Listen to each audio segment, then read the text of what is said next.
Hello again, friends. I don't do rant videos very often, and I'm not actually that angry or butthurt, but I do feel like a few points need to be made regarding the usage of the deck name Ripple Rush. I found deck lists on Pojo, on blogs, on YouTube, on the Wikia, all labeled Ripple Rush. I don't care if someone names their deck the same name as my deck, that does not bother me in the least. But I do care that they're calling their non-rush decks Ripple Rush.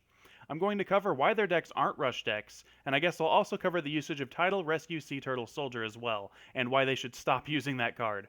To preface, I am not used to being in the mainstream in Vanguard. My content is primarily intended for a smaller subsection of the Vanguard community that either wants to play Dark Horse decks, wants to play budget decks, wants to play decks that OTK or gimp your opponent severely, or wants to play decks that make your opponent severely confused.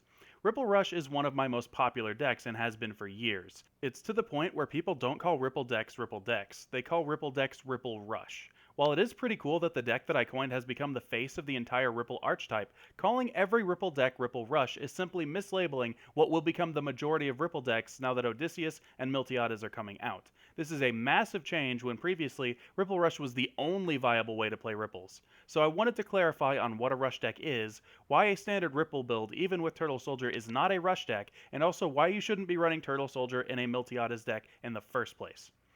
A rush deck is a deck that focuses on having a full field of attackers as soon as it possibly can. The only way that Miltiades can do this is if you mulligan back all of your grade 3s, or if you happen to get a Turtle Soldier out and win the coin flip for it. People are arguing that a turn 2 play of Turtle Soldier and Odysseus into 2 rear guards off the top of your deck is reason enough to call the deck a rush deck. It's really not. That's 2 specific cards in hand and winning 2 coin flips. Sword Me by itself is more consistent to call any given Royal Paladin deck a rush deck over a Miltiades deck that runs 7 to 8 grade 3s and Turtle Soldier. And I still don't call Sword Me in and of itself a single card rush deck because that would be silly. Miltiades as a deck can rush, but so can any other non-Morikawa deck if it opens well enough. To address Turtle Soldier more specifically, in a deck without skewed ratios, it's pretty much exactly a coin flip as to whether or not you plus off of it.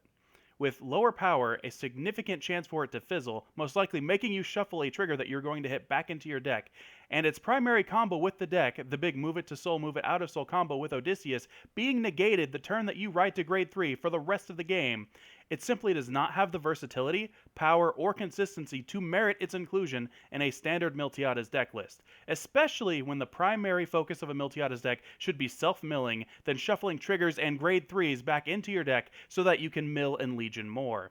The things that you put back into your deck, barring maybe null guards, will never be grade 1 or 2. Again, I see people investing 4 slots in their deck for a play that is only viable on turn 2. Not even great, just viable. Then the card is a weak sauce vanilla 7k grade 2 that does nothing for the rest of the game the vast majority of the time. While the turn 2 play is focused on getting non-triggers out of your deck, and Turtle Soldier can do that, it simply isn't worth the complete contradiction of late game tactics and lower firepower. There are infinitely better grade 2s to run in the deck. Levis increases your chances of plussing off of the stride, Miltiades and the crit trigger.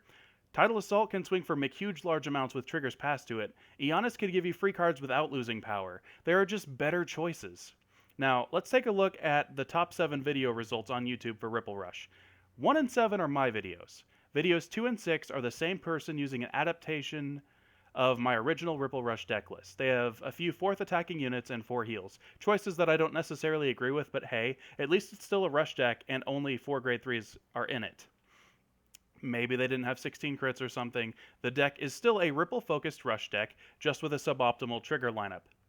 Video 3 is a list by Card Otaku. It's a Miltiades deck with standard ratios running 4 copies of each grade 3 and 4 Turtle Soldiers. This deck is not a rush deck. It's also suboptimal for running draw triggers and Turtle Soldier, but I can see where people will get greedy for turn 2 stalling with a card like that. Even though Odysseus, the Ride Chain, Arrest, Turtle Ever Working itself, and mulliganing to secure the rush will make it lose consistency even on turn 2 because you will have more grade 1s and 2s in your hand already. Due to Card Otaku's 15,000 subscribers, which is about 30 times more than my amount, it looks like Ripple Rush is going to be mislabeled by many people for the next eternity. I'm kind of frustrated by it. It's like someone saying that they're playing Oil Rogue in Hearthstone without oil, or playing a green ramp deck in Magic with 4 copies of Rampant Growth as your only ramp. Your deck can resemble a rush deck and use some of the same cards, but that doesn't make it a rush deck. You're just using that name for your deck because that's what most people call their Ripple decks, because before Ripple had support, there was only one Ripple deck, and that was Ripple Rush. Video 4 was my Ripple Rush 2.0 deck list, but with 4 draw triggers, no heals, more vanilla grade 1s. I understand why they ran the draw trigger. It was so that they could move it to Soul to power up Tidal Assault to push for game, but Tidal Assault's lethality is dependent on hitting critical triggers, so that's a trade I don't necessarily agree with. They also didn't max Accelerated Command in favor of running those 8k vanillas, and I feel like Accelerated Command was better as the go-to card for giving the power up to Tidal Assault during that time frame. Now, it's still definitely labeled properly and a Ripple Rush deck, but his video and channel has no views or subs to speak of, so it's not going to contribute to people's opinions on what makes Ripple Rush Ripple Rush. Video 5 was another Miltiades deck running 7 grade 3s this time, still maxing Turtle Soldier. It had 4 draws, but this deck was only running 3 nulls for reasons I'm not quite sure of.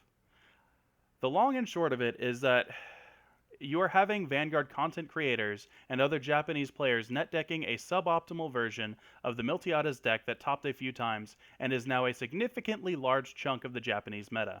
Any deck ran in large numbers will top more because Vanguard is Vanguard. And then it gets net decked more and tops some more. So now we are stuck in a, well, ripple effect. The people net decking these builds probably haven't considered the mathematics behind running the draw triggers or turtles. They definitely haven't thought about what the term rush means.